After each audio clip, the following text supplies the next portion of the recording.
अगर आप भी एक फ्रंट एंड डेवलपर जॉब ढूंढ रहे हो, रिएक्ट प्रोजेक्ट्स बना लिए, रेज्यूमे बना लिया, लिंक्डइन ब्रशअप कर लिया, बट फिर भी इंटरव्यूज क्रैक नहीं हो रहे या फिर जॉब रिप्लाई नहीं आ रहा है, so this video is for you guys. This is the ultimate road map video in my channel, जो कि एक फ्रंट एंड डेवलपर के लिए है, बिकॉज मैं भी ये फेज के थ्रू पास हो चुका हूँ एंड आई होप कि ये वीडियो आपको बहुत हेल्प करे. Step number 1, building the most valuable fundamentals.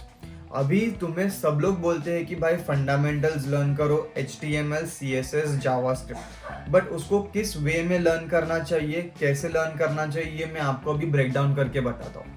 C, HTML, CSS आप सीख लोगे with in 1 to 2 weeks, mostly 1 month के अंदर सीख लोगे.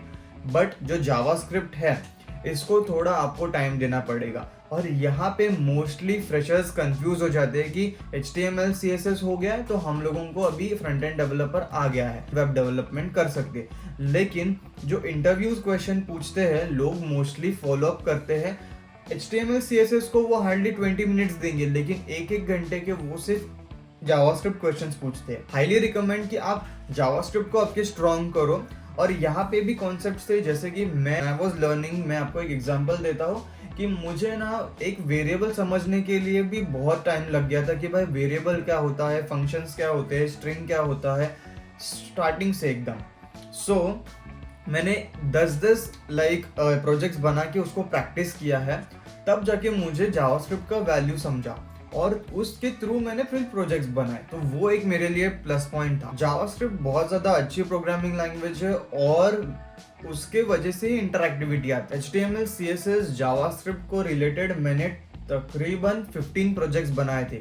ऑलमोस्ट मैंने 15 प्रोजेक्ट्स बनाए थे जो कि मेरे पोर्टफोलियो के अंदर मैंने तभी के टाइम पे रखे थे, गिटहब के ऊपर मैंने रखे थे. सो ये था अपना फाउंडेशन, HTML, CSS, जावास्क्रिप्ट. और मोस्टली आपको जावास्क्रिप्ट को इतना हार्ड लर्न करना है कि भाई आपको इजीली समझ आ जाए. Point number 2, learn one framework at a time. यहाँ पे मैंने एक गलती की थी और मोस्टली मुझे लगता है आप भी ये गलती करोगे, विच इज फंडामेंटल्स तो हो गए, जावास्क्रिप्ट भी लर्न कर दी, जावास्क्रिप्ट भी थोड़ी 50% लर्न कर दी और रिएक्ट जेएस के ऊपर हमने स्विच करा. देखो, रिएक्ट जेएस के ऊपर आप स्विच तभी करोगे जब आपके फंडामेंटल स्ट्रांग हो.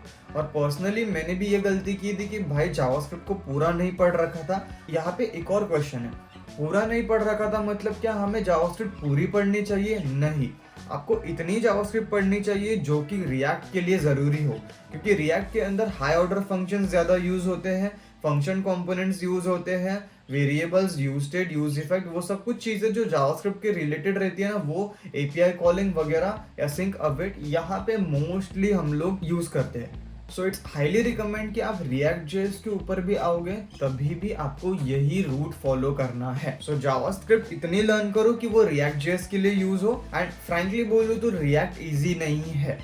रिएक्ट एक ऐसा पर्टिकुलर लाइब्रेरी है जिसको आपको लर्न करने में अच्छा खासा टाइम जाएगा.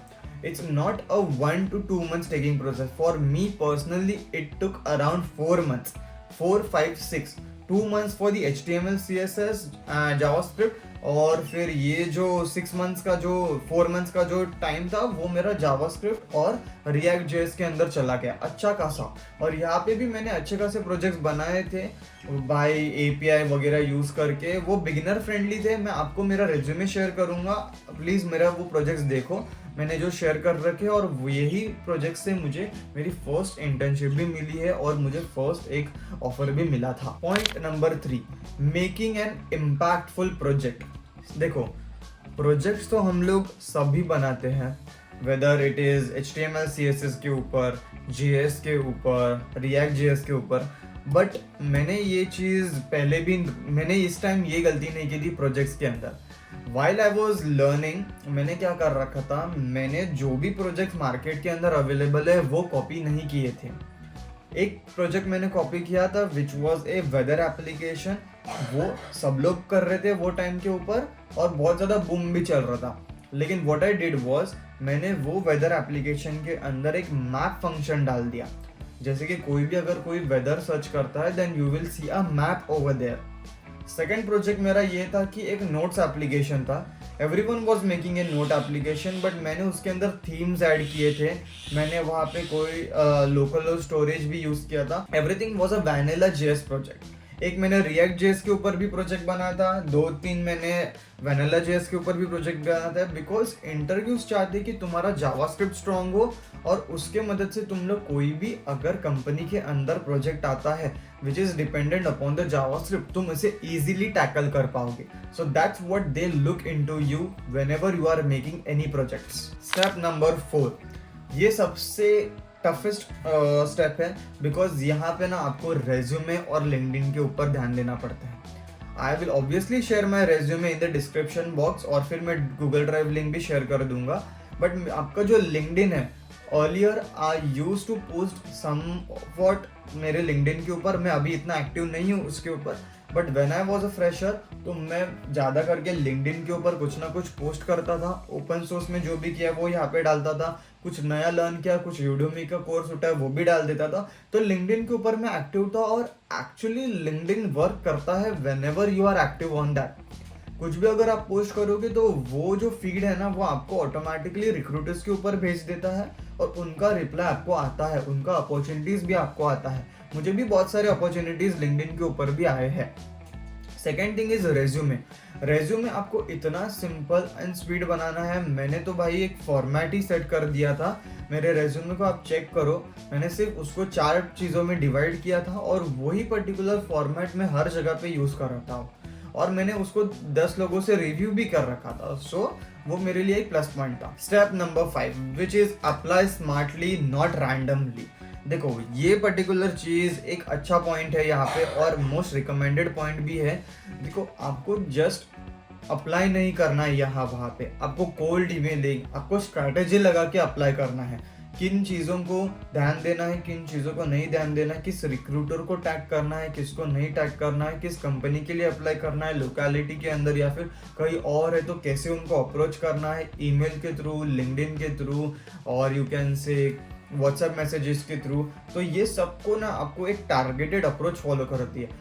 तो प्लीज़ आप मेरी एक फर्स्ट वीडियो जो मैंने डाली है वो देख लेना कि कैसे क्या वीडियो है, वो उसके ऊपर मैंने समझा रखा है कि कैसे क्या करना है। और ये मेरा फाइनल पॉइंट है यहाँ पे, ये रोड मैप एकदम सिंपल एंड स्वीट है मुझे पता है, बट ये मेरा पर्सनल रिकमेंडेड रोड मैप है। मैं कोई फैंसी वैल्यूज नहीं बता रहा हूँ यहाँ पे।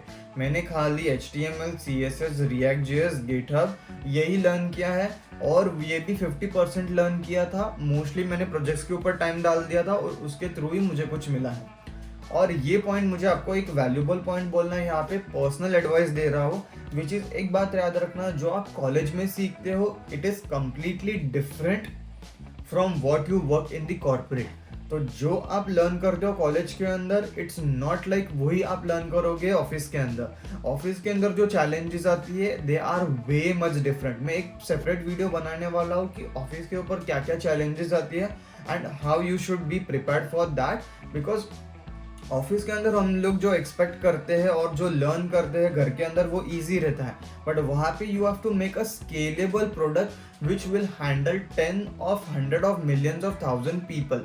तो उस टाइप का स्केलेबल फ्रंट एंड बनाना पड़ता है जहाँ पे आप एरर हैंडलिंग वगैरह वगैरह बहुत कुछ करते हो। तो ये रोड मैप मैं जो बोल रहा हूँ वो तो सिर्फ आपको एंट्री देने के लिए, लेकिन जो आप लर्न करते हो वो कंप्लीट डिफरेंट है। सो मेरा यही आपको एक वैल्यूएबल पॉइंट रहेगा कि learn as much as you can, implement as much as you can on the projects and make sure that you are aware what's going in the market. So यही था मेरा एक simple सा roadmap for you guys. I'll be making a video on the office work compared to the college life.